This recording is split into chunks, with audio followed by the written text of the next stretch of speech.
Reportedly, the vertebra was used for a time as an ashtray and was passed around dinner tables as a curiosity and to promote dinner party discussions. Imagine reaching for another bread roll and coming back with that in your hand.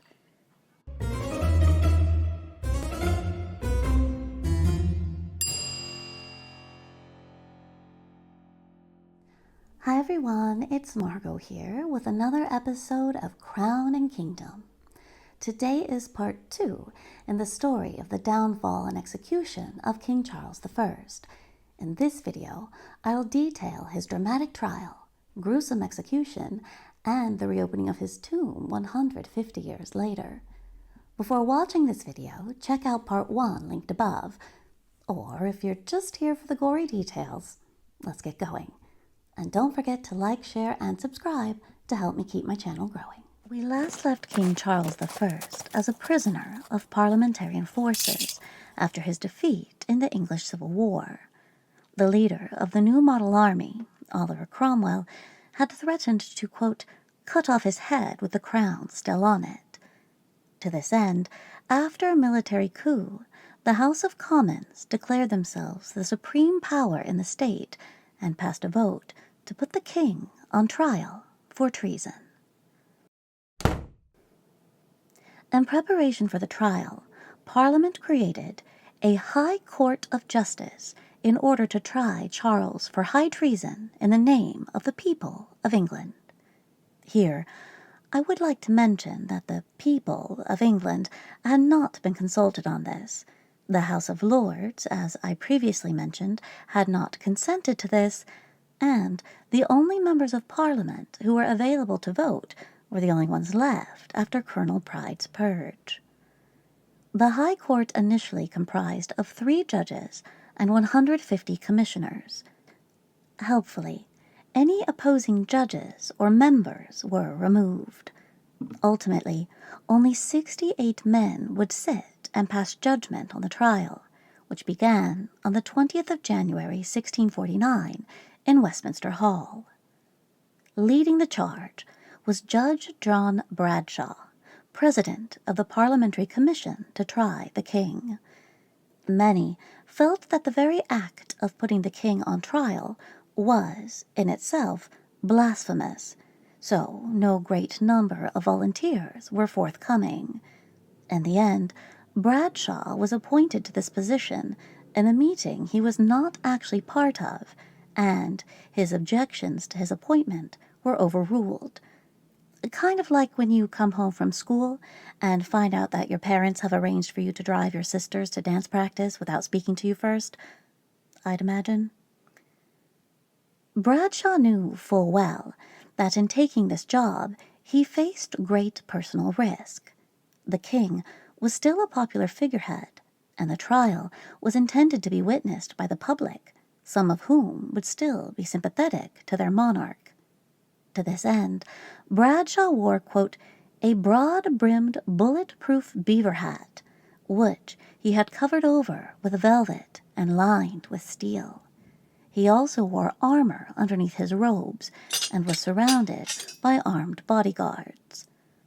Bradshaw would also have been aware that, even if they managed to successfully dispatch the king, this was no guarantee of peace for the future, and were there ever to be a restoration of the monarchy, he would find himself in very hot water indeed. Oh, and spoiler, there would be. But Bradshaw would, conveniently, die 6 months before the restoration, although his corpse would still pay the price for his part in the trial.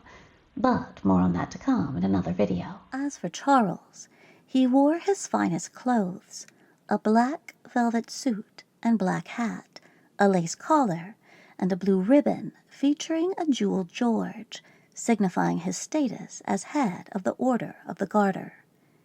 He decided to keep his hat on the entire time as a show of his contempt for the courtroom.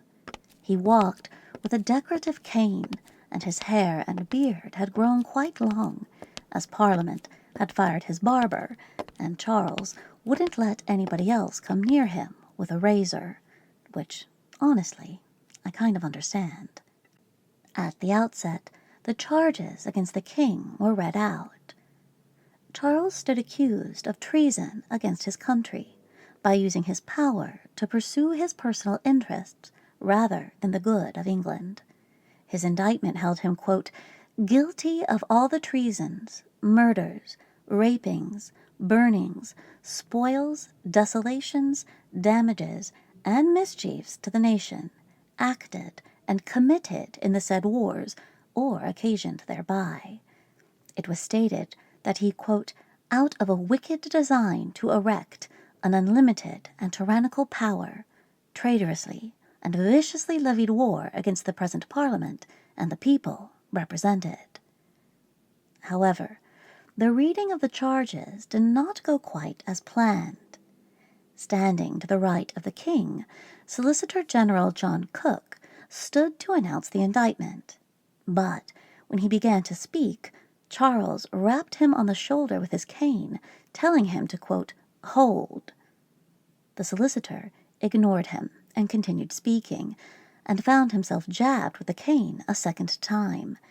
At this point, the king stood up to speak, but Cook paid him no mind and continued to read the charges. Charles, not used to being ignored, whacked Cook's shoulder with his cane, so hard in fact that the decorative silver tip broke off, skittered down Cook's robes, and loudly clattered to the ground between them. The king found that no one in the vicinity would be willing to assist, and, in a humiliating display, he was forced to stoop down and retrieve it for himself. After the charges were read, Charles refused to reply and laughed derisively instead, and as soon as the court began their questioning, Charles interrupted and demanded to know, quote, by what peer am I called hither? Charles was showing that he didn't recognize the power of the court and that nobody in the land had the right to judge a king. Parliament argued that, quote, the King of England is not a person, but an office whose every occupant was trusted with limited power to govern by and according to the law of the land and not otherwise.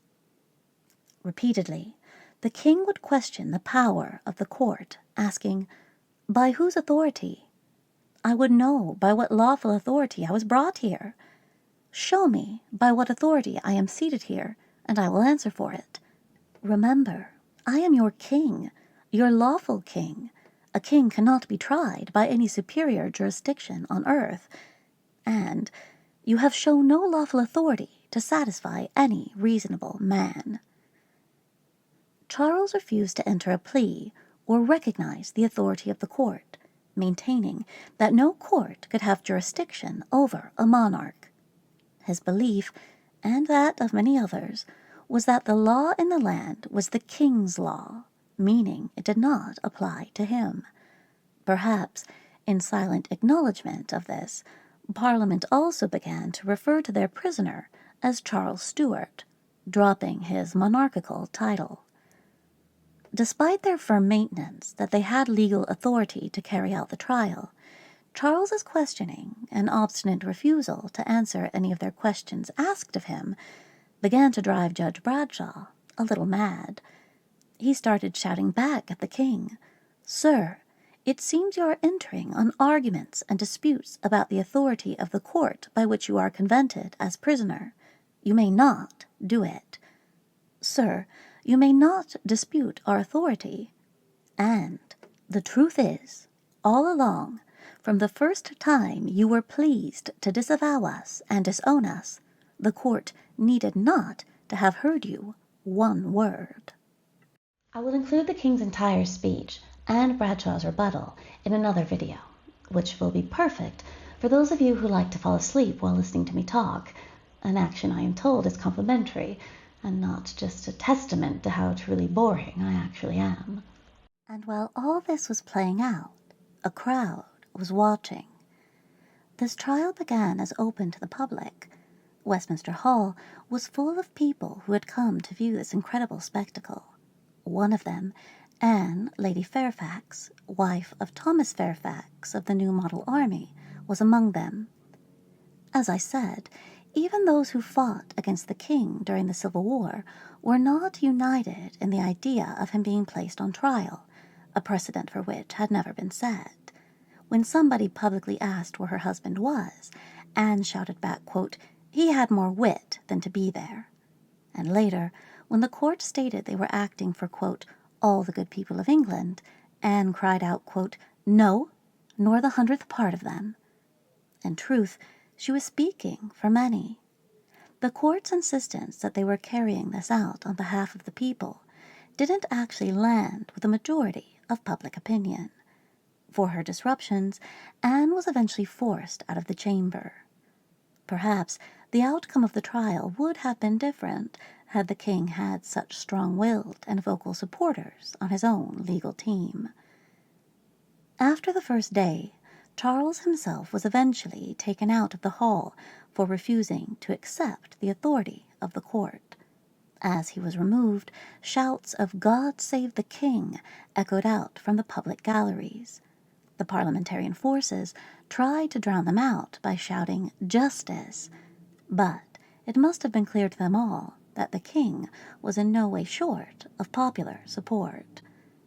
Over the next week, Charles was taken daily along the river from his confined rooms in Whitehall to the Palace of Westminster, and his refusal to cooperate continued on. He maintained that refusing to acknowledge the authority of the court was, in fact, a moral act. He argued that if Parliament ignored the rule of law to put him on trial, then nobody in England was safe, stating, quote, "I have a trust commanded to me by God, by old and lawful descent. I will not betray it to answer to a new unlawful authority. Do pretend what you will, I stand more for their liberties. For if power without law may make laws, may alter the fundamental laws of the kingdom, I do not know now what subject he is in England that can be sure of his life or anything he calls his own. For the charge, I value it not a rush. It is the liberty of the people of England that I stand for." He again stated that due to the divine right of kings, and by the traditions and laws of England, he was a crowned and anointed monarch, and the power of those trying him was nothing more than a force of arms. He continued to state his belief that the trial was illegal, arguing, quote, "No learned lawyer will affirm that an impeachment can lie against the king. One of the maxims is that the king can do no wrong." Again, technically, his statement about a force of arms was true. The act to create this tribunal never passed through both houses of Parliament, nor did it, obviously, receive royal assent, meaning it was not technically a law and had no judicial power. Repeatedly, the king was asked to plead, and, repeatedly, he continued to refuse. At the time, there was a law in place which would allow the court to force a defendant to plead by pressing them with stones, the idea being that the pain or threat of imminent death would force them to talk. But the court, I think rightly, feared that carrying out torture on the king would firmly sway public opinion against them. I suspect the crowd reaction in the hall was not what Parliament had anticipated, with people showing the king support by cheering or even weeping at his proclamations and statements. To put an end to it all, Parliament eventually declared the king in contempt, which meant his presence was no longer necessary. The furious prosecution made it a closed court, removing both the public and the king himself from the proceedings. The trial was moved into the Painted Chamber in the Palace of Westminster, where 30 witnesses were summoned. Evidence was heard, and witnesses brought forward, but as Charles was not present, he could hear none of it, and he had no opportunity to question the witnesses. On the 27th of January, 1649, the court invited the public back to Westminster Hall to hear their verdict. No prizes for guessing what it was. John Bradshaw made the king's declaration of guilt, stating, quote, that the court being satisfied that he, Charles Stuart, was guilty of the crimes of which he had been accused, did judge him tyrant, traitor, murderer, and public enemy to the good people of the nation. There could be only one sentence. Charles was informed he would be, quote, put to death by the severing of his head from his body. Under English law, a condemned prisoner was no longer recognized as a living person, and, therefore, had no right to speak. Deciding that this was a law he was going to strictly follow, Bradshaw refused to allow Charles any final words in the court. The king asked, quote, will you not hear a word, sir? His request was denied, and he was taken from the courtroom under armed guard. If Charles had pled, one way or another, would this still have been the outcome of the trial? Some historians believe that the court's repeated request for Charles to enter a plea was, in fact, a way to urge him to save himself from what was perceived by many to be the default outcome if he refused. Although the king was technically correct in his statements about the illegitimacy of the court, one has to wonder if he failed to fully understand the very real and precarious position he was in as a prisoner. Or perhaps he felt this would be the outcome regardless, and was determined to make his final public appearances as large a thorn in the side of his enemies as was possible. What do you think? The king would be forced to wait 3 days before his execution. The large part of this delay was so the House of Commons could pass an emergency act, the very wordy, quote, act prohibiting the proclaiming of any person to be King of England or Ireland or the dominions thereof. This successfully made it an offense to proclaim a new king, and imbued the House of Commons as the source of all governmental power. On removal from the court, Charles was taken to his lodgings in Whitehall Palace, but was then moved down the road to St. James's Palace. The reason for this decision is not fully known, but it is theorized by some to perhaps be so that he would not have to listen to the scaffold being built just outside his windows. Personally, I'd be surprised if the parliamentarians had suddenly found such a soft side. As he awaited his execution, the king would see just William Juxon, the Bishop of London, Thomas Herbert, his gentleman of the bedchamber, and his only 2 children who were still in the country, Elizabeth and Henry, Duke of Gloucester. Elizabeth was a prisoner of Parliament from the age of 6 until her untimely death at the age of 14. However, before she died, she wrote at length about her final visit with her father, giving us a full picture of the scenes that were playing out within the walls of St. James's Palace.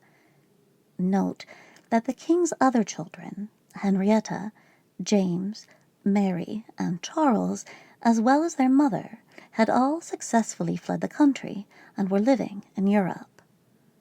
Before his death, Charles wrote a letter to his eldest son, also Charles, with advice on what to do when he became king, and another to his other son, James, imploring him to stand by his brother when the time came.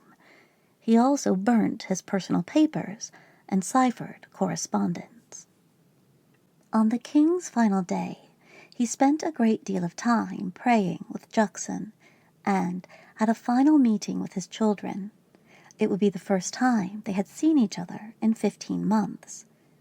He asked them to treat their older brother Charles as king, to be faithful to the true Protestant religion, and to tell their mother that, quote, his thoughts had never strayed from her. He implored the young Duke of Gloucester, aged 8, quote, heed, my child, what I say. They will cut off my head, and perhaps make thee a king. But mark what I say. Thou must not be a king so long as your brothers Charles and James do live, for they will cut off your brothers' heads when they can catch them, and cut off thy head too at the last. And therefore, I charge you, do not be made a king by them. Charles and many others believed Parliament might attempt to install Henry as a puppet king in the power vacuum that would follow his father's death. Henry bravely responded, quote, I will be torn to pieces first. To Elizabeth, aged 13, she recorded that he, quote, commanded us all to forgive these people, but never to trust them, desired me not to grieve for him, for he should die a martyr, and that he doubted not that the Lord would settle his throne upon his son, and that we all should be happier than we could have expected to have been had he lived. He gave them a casket and most of his remaining jewels, aside from a few personal items and his Order of St. George, which he intended to wear at his execution. As his children were taken away from him, Charles rushed to the door and embraced them one final time. As soon as the door was shut, the king collapsed, as did his daughter. The two of them, distraught and bereft, separated by a wooden door, never to be reunited again.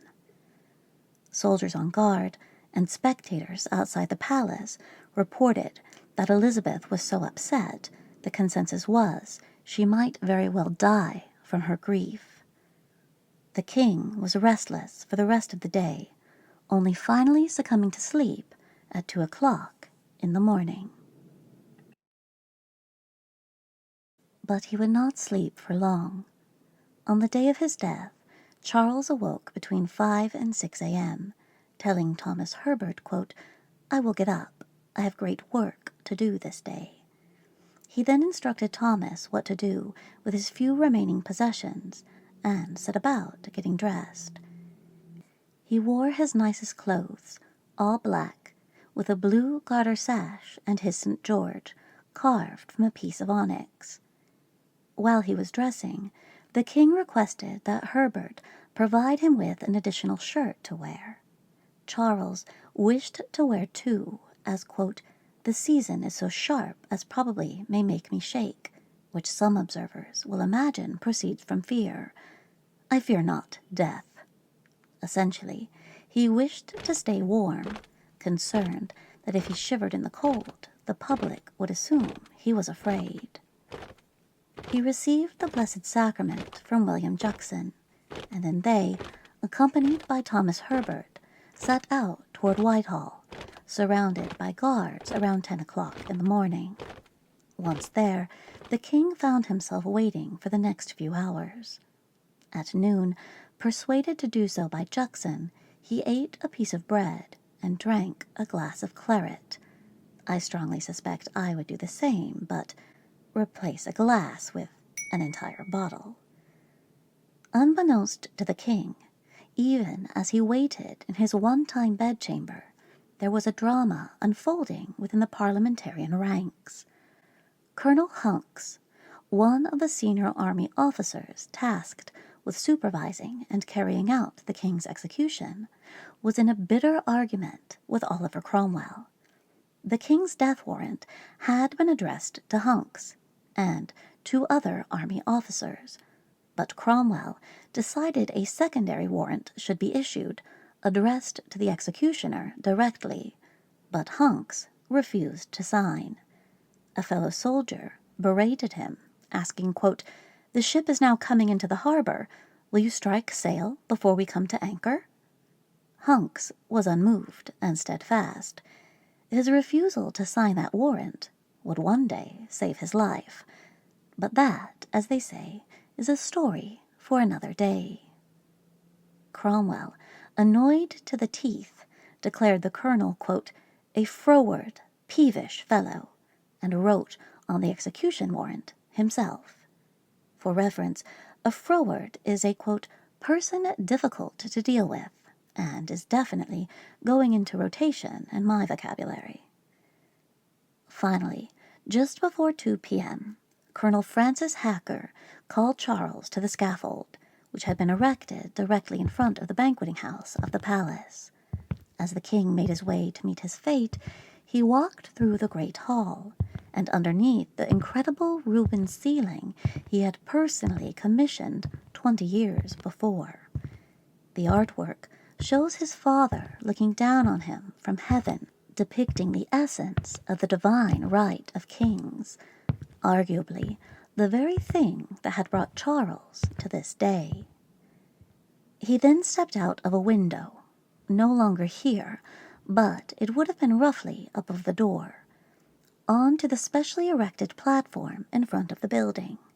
The scaffold was blackened with a sanded floor and was draped in black cloth. Disturbingly, there were also ropes attached to it in case the king needed to be restrained, and a large number of soldiers were on deployment and surrounded the platform, situated to quell any unrest, as this event was still unpopular with the public. These would prove unneeded, and an eyewitness described the sight of Charles stepping onto the scaffold as, quote, the saddest sight England ever saw.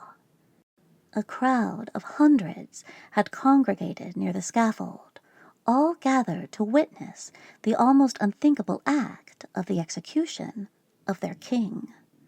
Although Charles was permitted to give his final speech, there were so many parliamentarian guards blocking the scaffold, his words would not be heard by the majority of his subjects below. Making this realization, Charles spoke to Bishop William Juxon directly, who recorded his words. Standing adjacent to the axe and block that were awaiting him, the king delivered his final public speech.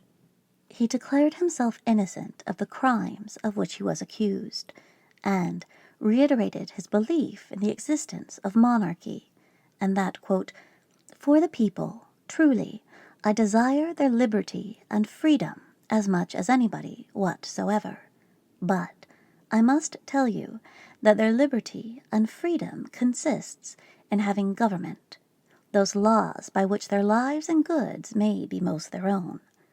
A subject and a sovereign are clean different things, and therefore, until the people be put into that liberty which I speak of certainly, they will never enjoy themselves.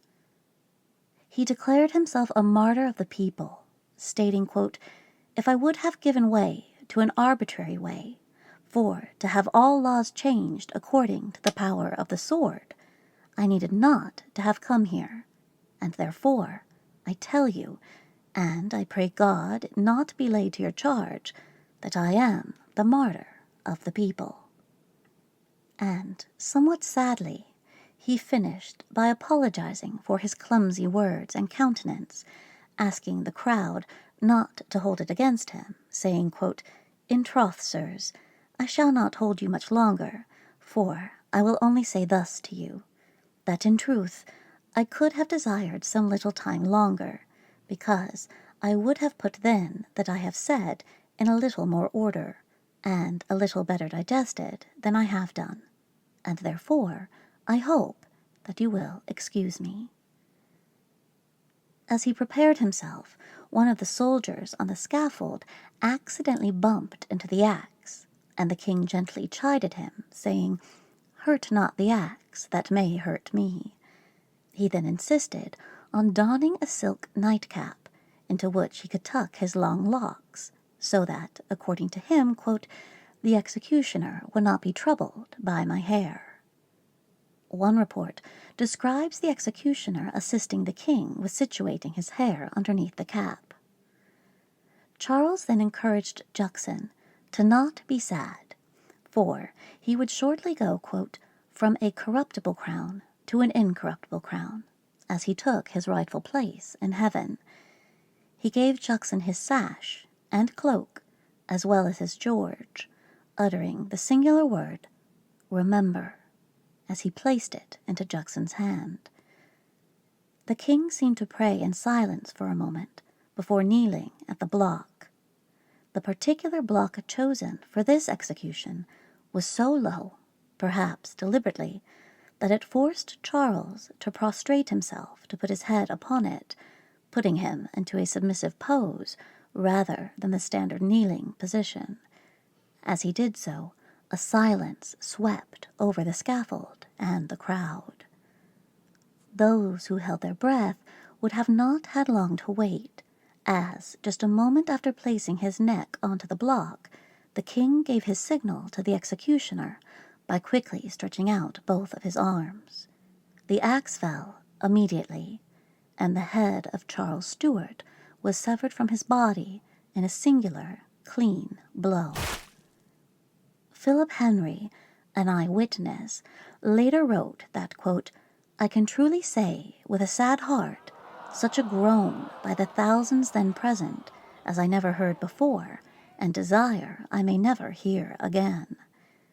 In the interest of fairness, I will mention that noted diarist Samuel Pepys, who made an appearance in my Great Fire of London video, wrote that he applauded, and was one of many who did so, then quoting Proverbs, quote, "The memory of the wicked shall rot." Other reports said that there was clapping, but it was only the parliamentarian soldiers who were doing it. Regardless of the crowd reaction, the executioner then picked up the king's head and held it up high into the view of the spectators. Traditionally, the raising of the head should have been accompanied by the phrase, or one similar to it, "Behold the head of a traitor." Strangely, on this day, the executioner remained silent, and it was posited by some that he remained quiet, as he did not want to be identified. If so, his wish would be granted. In the previous 3 days, Colonel John Hewson was given the task of finding an executioner, and he struggled to locate anybody who was willing to do it. Reportedly, he offered over 40 soldiers the job in exchange for a quick promotion and £100 each, somewhere in the region of £12,000 today. As for who finally accepted this offer, we still don't know. A somewhat well-known soldier, William Hewlett, received a prominent and swift promotion shortly after the king's death, and his whereabouts on the day of the execution could not be verified. He was such a likely candidate that, years later, he was put on trial as the executioner and sentenced to death, although this was eventually overturned and he was pardoned. Richard Brandon, a well-known hangman at the time, was another suspect for the job. Reportedly, he received £30 around the time of the execution, and it would not be without precedent, as he had executed other royalists like William Laud and Lord Capel. However, he denied it until his dying day, and a contemporary letter reported he actually turned down a sum of £200 from Parliament when they approached him with the offer of the job. Whoever finally did the deed wore a mask, wig, and gloves in order to protect their identity, sparking a whirl of public speculation, with some even suggesting it was Thomas Fairfax or Oliver Cromwell themselves who did the deed, which holds no serious potential. On one hand, the swift, clean job of it would point to somebody experienced in the role, although, if the silence upon the raising of the king's head was not, in fact, intentional, it could point to somebody inexperienced, who either did not know or forgot this part of their job. The truth is, the identity of the executioner was probably known only to Oliver Cromwell and his closest colleagues, and will almost certainly never be brought to light. Whoever he was, he soon dropped the king's head to the scaffold, as crowds of people swarmed up to dip their handkerchiefs into the blood of the recently deceased. Immediately after his death, Charles's body was brought back inside the Palace of Whitehall, wrapped in black velvet. Oliver Cromwell, who had reportedly been praying within a room in the Palace of Whitehall during the actual event, paid his respects to the king's body in the banqueting house. In a strange display of sentimentality, or out of a perceived moral obligation, and highly unusually for the death of a so-called traitor, Cromwell instructed the surgeon of Thomas Fairfax's family to sew the king's head back on. Even more bizarrely, a posthumous portrait of the king's corpse was painted after this was done. Shown in his cap, the king's lace collar is missing from the portrait, as the artist intended this piece to showcase the brutal nature of his demise. In fact, said collar, his cap, and one of the shirts he was wearing at the time of his execution have survived and are currently within the archives of the London Museum. His body was then taken to Windsor, to St. George's Chapel. The procession of his coffin took place at night, and the snow that fell that evening was said by some to be proof of the king's innocence, that the white blanket which covered his casket, masking the black draping, was heaven's signal of his martyrdom and a reference to his current place in heaven. Or maybe it was just snowing. Charles was buried on the evening of the 7th of February, 1649, in the same tomb as King Henry VIII and his third wife, Jane Seymour. The king's son eventually planned an elaborate mausoleum for his father's casket, but it was ultimately never built, and Charles's remains are still in this shared tomb. That's not to say he's been completely at rest, however. In 1813, during the construction of the tomb of King George III, whose final years are detailed in my Kew Palace video, a workman accidentally broke through into the burial vault, and the Prince Regent allowed an account to be taken of the contents. A plain lead coffin bearing the inscription King Charles, 1648, which is technically correct given the calendar England was using at the time of the king's death, was discovered and opened. Reportedly, there was an internal wooden coffin which was badly decayed, and it was within that Charles's body was found. It was wrapped in cerecloth and appeared to be coated in some kind of resin to preserve it. This cloth was removed from the head so his face could be seen. The report stated that the complexion of the skin was dark and discolored, but the forehead and temples had lost little or nothing of their muscular substance. Apparently, the cartilage of his nose was gone, and initially his left eye was open and full, although it reportedly varied almost immediately. Any specialists feel free to weigh in on the possibility of the last point. The king's pointed beard was still present, and so were many of his teeth, as well as his left ear. A person present was quoted as saying, "Notwithstanding its disfigurement, the countenance did bear a strong resemblance to the coins, the busts, and especially to the pictures of Charles by Van Dyck." This account then states the head was held into view and was seen to be quite wet and gave a greenish tinge to paper and linen when touched it. His hair was thick and nearly black in appearance, although some hair taken would be washed later and would reveal itself to be a more accurate golden brown. The back of his scalp was described as remarkably fresh in appearance, while the tendons and ligaments of the neck were horrifyingly described as of considerable substance and firmness. The fourth cervical vertebra was found to be cut through its substance transversely, leaving the divided portions perfectly smooth and even, an appearance which could have been produced only by the heavy blow of a very sharp instrument. Just in case there was any doubt that this was, in fact, the body of the king. The rest of the body was unobserved, and the box was sealed shut. The coffin next to it, believed to contain the remains of King Henry VIII, was badly decayed and partially open. A glance inside revealed a skeleton with, quote, some beard remaining upon the chin, but there was nothing to discriminate the personage contained in it.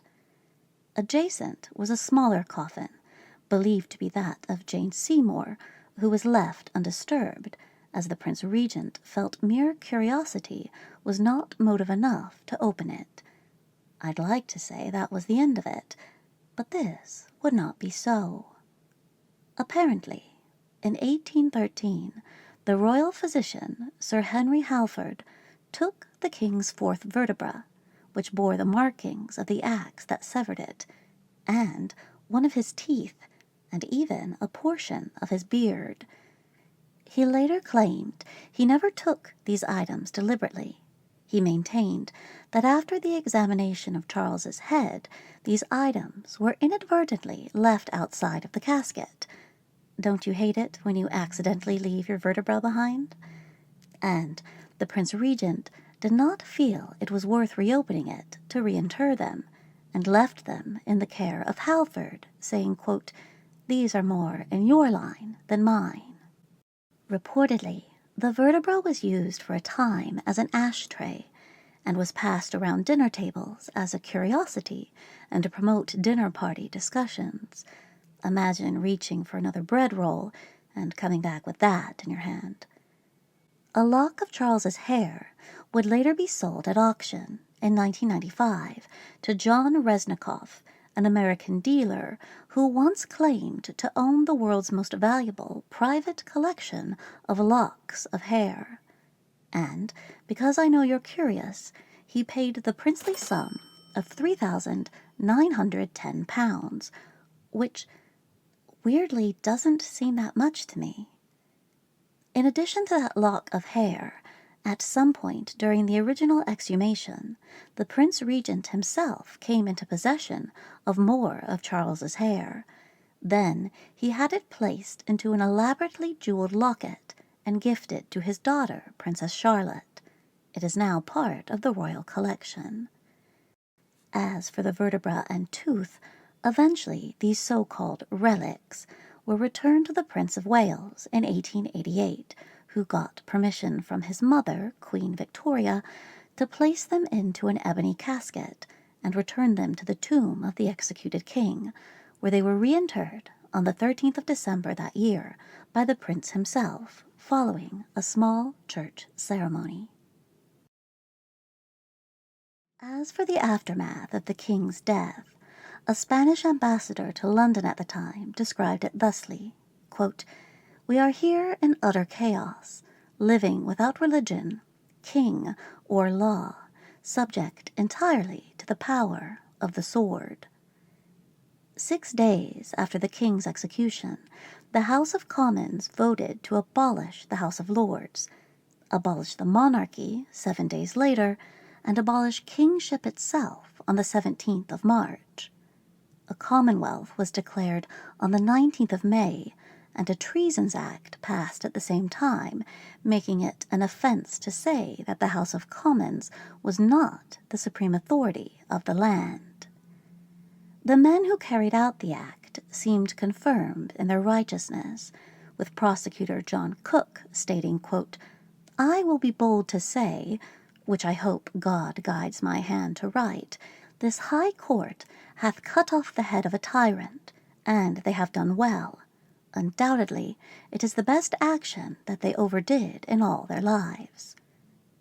Power rested now with Parliament and a new Council of State, and in 1653 Oliver Cromwell would be made Lord Protector of a united Commonwealth of England, Scotland, and Ireland. The king's eldest son, Charles, living in the Netherlands, was unaware of his father's fate until the 5th of February. His entourage had received the news, but were at a loss as to how to deliver it. Ultimately, the task was given to Charles's chaplain, Stephen Gough, who simply walked into Charles's chamber, met his eyes, and uttered the only 2 words needed, Your Majesty. The new king immediately began to weep, signaling for his beloved chaplain to leave him be, For several hours he remained alone, his thoughts known only to himself. Across Europe, the reaction was horror, but very little action was taken against the government. Most foreign powers did not want to cut off relations with England. Even royalist allies in the Vatican, France, and the Netherlands cooperated with parliamentarians, offering the executed king's family their sympathies, but never referring to them using their royal titles. Honestly, the whole thing gives very thoughts and prayers energy. Although, to be fair, realistically, only Spain or France would have had the power to do anything about the overthrowing of a foreign monarchy, but they were both still reeling from the 30 Years' War, and were staunch rivals to boot. The exception to all this was Russia's Tsar Alexis, who immediately broke off diplomatic relations with England and accepted royalist refugees into Moscow. He banned English merchants from his companies and provided financial assistance to Charles's family. He also sent his condolences to Henrietta Maria, referring to her as, quote, the disconsolate widow of that glorious martyr, King Charles I. And Charles was seen by many as a martyr. Some saw the king's execution as murder for his religious beliefs, that he would have been betraying the trust given to him by God himself were he to have acknowledged parliamentary authority and rule, thus sealing his fate. This view was popular enough that Charles would become the last person canonized by the English Church. In ending the mortal life of Charles Stuart, Parliament inadvertently sent his spiritual self into orbit, washing away the unflattering memories of him as a man of short stature, with a stammer and a stubborn unwillingness to compromise, instead transforming him into a religious figure of reverence for vast swathes of the population for years to come. Some hypothesize that the late king's reference to the divine right of kings, his repetition of his appointment by God, and his repeated quoting from the Bible during his trial and later on the scaffold were a deliberate laying of a foundation to create this idea of Charles as a religious martyr king, and, if indeed true, he played his part masterfully. And meanwhile, across the English Channel, Charles Stuart II was hard at work, plotting his attempt to take back the crown, negotiating alliances to build an army, setting into motion his plan to return to the island of his birth, and arranging his revenge. On that bitterly cold January day in 1649, as the head of Charles I was unceremoniously dropped onto the scaffold outside a banqueting house in Whitehall, the men who had engineered the dispatch of Charles Stuart could never have known that in just 11 years all their work to bring republicanism to the country would be undone. The monarchy would be back with a vengeance. This has been Crowning Kingdom. Thank you to Charles I and Oliver Cromwell, without whom this video would not have been possible. To the Prince Regent, who, incidentally, my cat is named after, for the interesting anecdotes that came with the reopening of the King's tomb. And of course, to you for watching. Please like, share, and subscribe to help me keep my channel growing. I'm Margot Moore, wishing you goodbye and good time.